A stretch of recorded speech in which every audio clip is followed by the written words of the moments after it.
نحمده ونصلي ونسلم على رسوله الكريم اما بعد فاعوذ بالله من الشیطان الرجیم بسم اللہ الرحمن الرحیم۔ سامعین محترم، پچھلا ہمارا درس نماز کے واجبات کے متعلق تھا۔ آج کا ہمارا یہ درس نماز کی سنتوں کے بارے میں ہوگا۔ صاحب بہار شریعت نے تقریباً 90 کے قریب سنن نماز کو ذکر کیا ہے۔ یقیناً یہ ایک درس میں ممکن نہیں ہے، انشاءاللہ ہم 2-3 درسوں کے اندر اس کو ذکر کریں گے۔ تو عزیزان محترم، نماز کی سنتیں اور اس کے متعلق چند ایک مسائل آج کے اس درس میں ہم سماعت کرتے ہیں۔ تکبیر تحریمہ کے لیے ہاتھ اٹھانا یہ سنت ہے۔ ہاتھوں کی انگلیاں اپنے حال پر چھوڑ دینا، نہ ان کو زیادہ کھلا رکھنا ہے اور نہ ہی ان کو زیادہ بند کرنا ہے، بلکہ اپنے حال پر چھوڑ دینا یہ سنت ہے۔ ہتھیلیوں اور انگلیوں کا پیٹ قبلے کی طرف ہو، قبلے کی رخ ہو، اور اسی طرح بوقت تکبیر سر نہ جھکانا یہ بھی سنت ہے۔ تکبیر سے پہلے ہاتھ اٹھانا، اور اس طرح تکبیر قنوت اور تکبیرات عیدین میں کانوں تک ہاتھ لے جانے کے بعد تکبیر کہے، اور ان کے علاوہ کسی جگہ پر ہاتھ اٹھانا سنت نہیں ہے۔ فقط تکبیر تحریمہ کے وقت اور دعائے قنوت کے وقت جو تکبیر قنوت ہوتی ہے وہ، اور تکبیرات عیدین، ان کے علاوہ کسی بھی جگہ پر ہاتھ اٹھانے کی اجازت نہیں ہے، سنت نہیں ہے۔ اگر تکبیر کہہ لی اور ہاتھ نہ اٹھایا تو اب اٹھائے، اور اللہ اکبر پورا کہنے سے پہلے اگر یاد آ گیا تو ہاتھوں کو بلند کر سکتا ہے۔ اور اسی طرح موضع مسنون تک ہاتھ ممکن نہ ہو تو جہاں تک اٹھا سکے وہ اٹھائے۔ جیسے کانوں تک ہاتھ اٹھانا مرد کے لیے سنت ہے، اب کانوں تک ہاتھ نہیں اٹھا سکتا کسی مجبوری کی بنا پر، تو جہاں تک ممکن ہاتھ ہے وہاں تک اٹھائے۔ عورت وہ اپنے ہاتھ کندھوں تک اٹھائے گی، کندھوں تک ہاتھ اٹھانا اس کا سنت ہے۔ کوئی شخص ایک ہی ہاتھ اٹھا سکتا ہے تو ایک ہی ہاتھ اٹھائے کسی مجبوری وغیرہ کی بنا پر۔ اور اسی طرح امام کا بلند آواز سے اللہ اکبر کہنا، اور اسی طرح سمع اللہ لمن حمدہ کہنا اور سلام کہنا۔ فرماتے ہیں جس طرح جس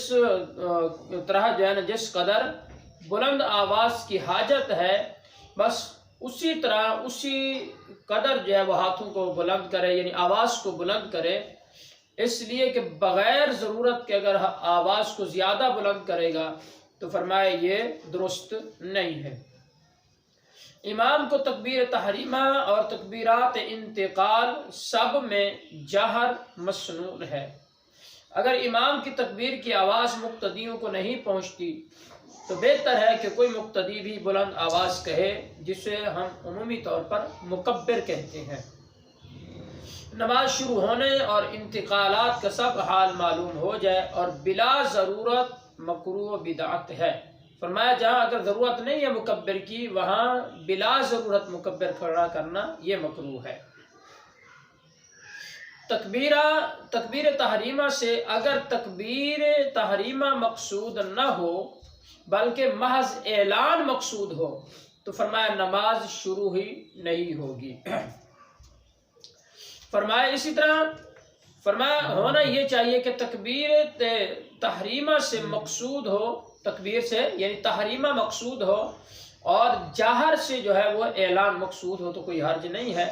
اسی طرح آواز پہنچانے والا جیسے مکبر ہے، وہ بھی جب تکبیر کہے گا تو وہ بھی فقط یہ ارادہ قصد نہ کرے کہ میں آواز پہنچا رہا ہوں، بلکہ وہ بھی یہی قصد و ارادہ کرے کہ اس کا جو ارادہ ہے وہ یہی ہونا چاہیے کہ میں بھی اللہ تبارک و تعالیٰ کی جیسے حمد و ثنا اور تحریمہ اس کو ذکر کر رہا ہوں۔ اسی طرح مقتدی اور منفرد کو جہر کی حاجت نہیں، صرف اتنا ضروری ہے کہ وہ خود سنے۔ اسی طرح بعد تکبیر فوراً ہاتھ باندھ لینا۔ اس طرح کہ مرد جو ہے وہ ناف کے نیچے اپنا الٹا ہاتھ رکھے گا اور اس کے اوپر اپنا سیدھا ہاتھ رکھ کر اس کو گویا کہ کلائی جو ہے کلائی پر رکھ کر اس کو باندھ لے گا۔